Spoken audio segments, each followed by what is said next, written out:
आज मी तुम्हाला अशी गोष्ट सांगणार आहे की जी गोष्ट कुठलाही प्रसंग असू दे, म्हणजे कसलाही, लग्नाचा असू दे, बारशाचा असू दे, वाढदिवसाचा असू दे, तुम्हाला सांगते मैताचा प्रसंग असू दे, कुठलाही असू दे, तिथं ही गोष्ट लागू पडणार म्हणजे पडणार.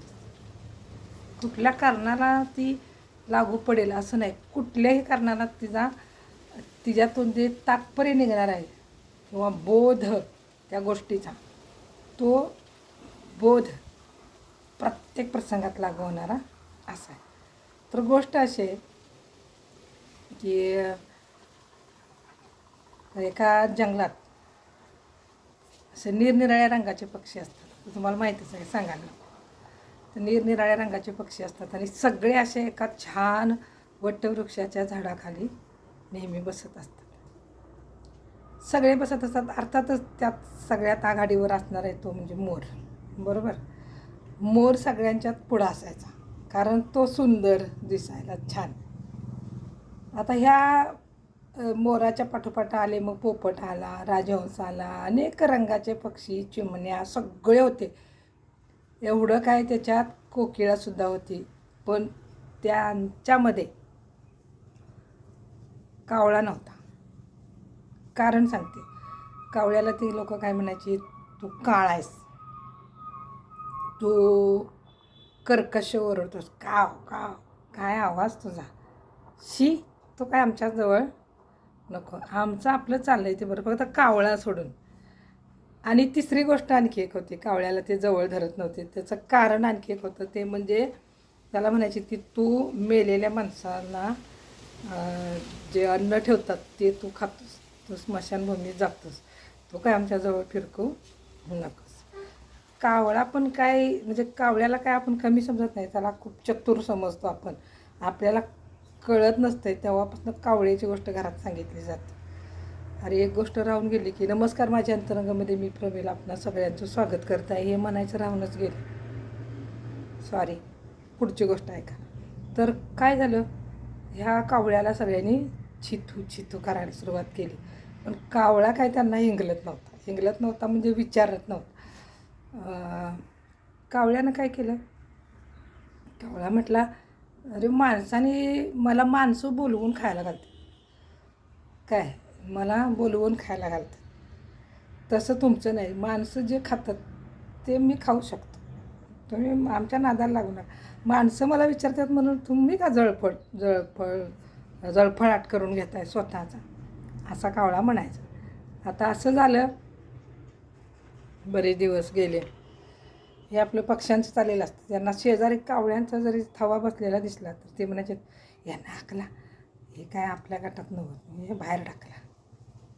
कावळा बिचारा, तो काही बिचारा नव्हता, हाकललं हां तरी ते त्यांना हिंगलत नव्हतं. हे चल फुट असे म्हणायचे कावळे त्यांना.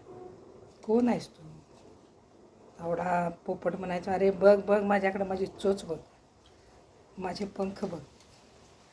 हां, राजहंस म्हणायचा, माझ्यावर लोक इतकी प्रेम करतात की मी कुठेही असू दे, माझ्यासोबत सेल्फी काढल्याशिवाय जात नाही. आणि कावळ्याला कोण तुला विचारते, तुला मेलेल्या मढ्याशिवाय कोण विचारत नाही. एक ज्या घरात मयत झाले त्याच घरात तुला बोल. पण कावळा असा चतुर होता, त्याला एक पण दिवस या गोष्टीचं वाईट वाटून घेतलं नाही. ते काय म्हटलं, मला काय देणं नाही घेणं. झालं, बरेच दिवस जातात, जंगलातल्या पक्ष्यांचं चाललेलं असतं आपापलं, त्यांच्या डोक्यात एकच असतं की आपल्याला कावळा नको आहे, आपण सगळे देखणे आहोत, सुंदर आहोत, आपण कसे वेगळे आहोत. ह्या कावळा, पण त्या कावळ्याला पण निसर्गानंच घडवले ना. नाही नाही नाही, प्रचंड तिरस्कार करायचे बिचाऱ्याचा, पण तो पण काही बिचारा नव्हता, तो ह्यांना पुरून उरणारा होता. मग एक दिवशी काय झालं,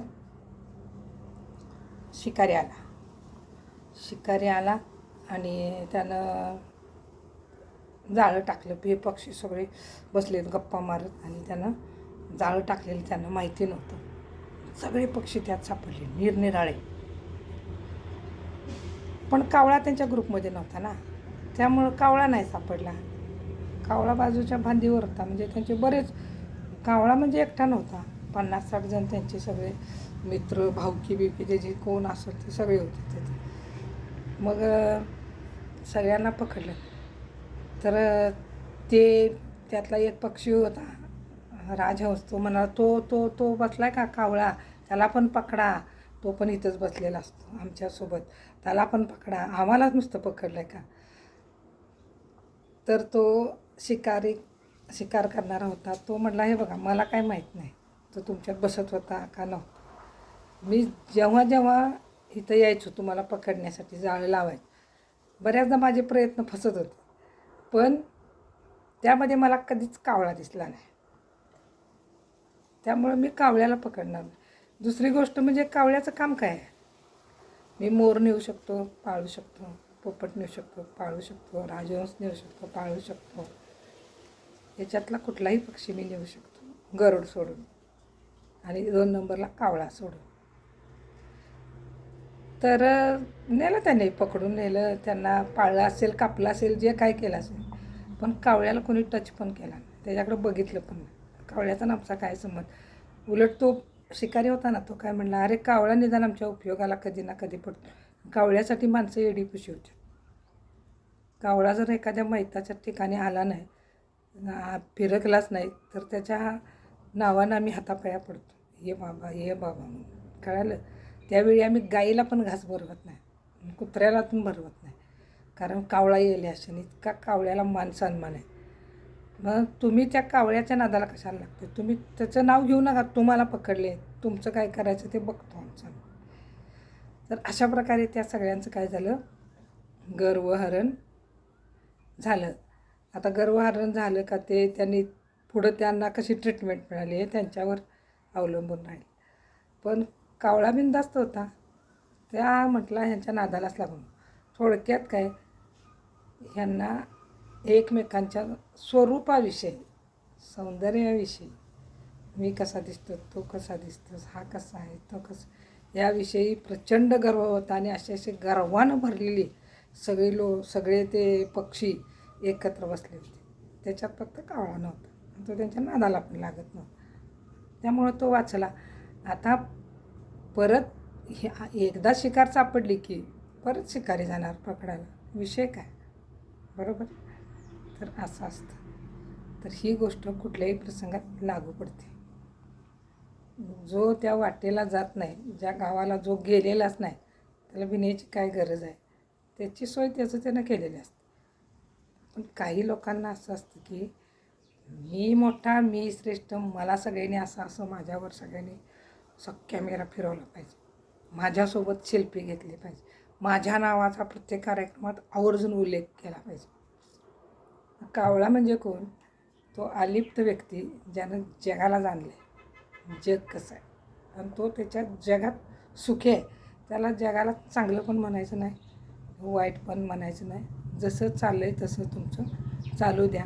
आम्ही आपलं निदान आम्ही हे तर काम करत नाही की समाजाला काहीतरी विघातक असं करत नाही. आणि तुम्ही काय करता, इथं बसून चकाट्या पिटता एकामेकांचा. तुमच्यावर विश्वास नाही. जर तुमच्यावर विश्वास असता एकमेकांच्यावर, तर तुम्ही एवढ्या सगळ्यांनी माझं नाव सांगितलं नसतं, काय गरज नव्हती, माझा संबंधच नव्हता, अशी गोष्ट आहे. तर या गोष्टीचं अजून काय तुम्हाला तात्पर्य काढता येईल ते मला नक्की सांगा.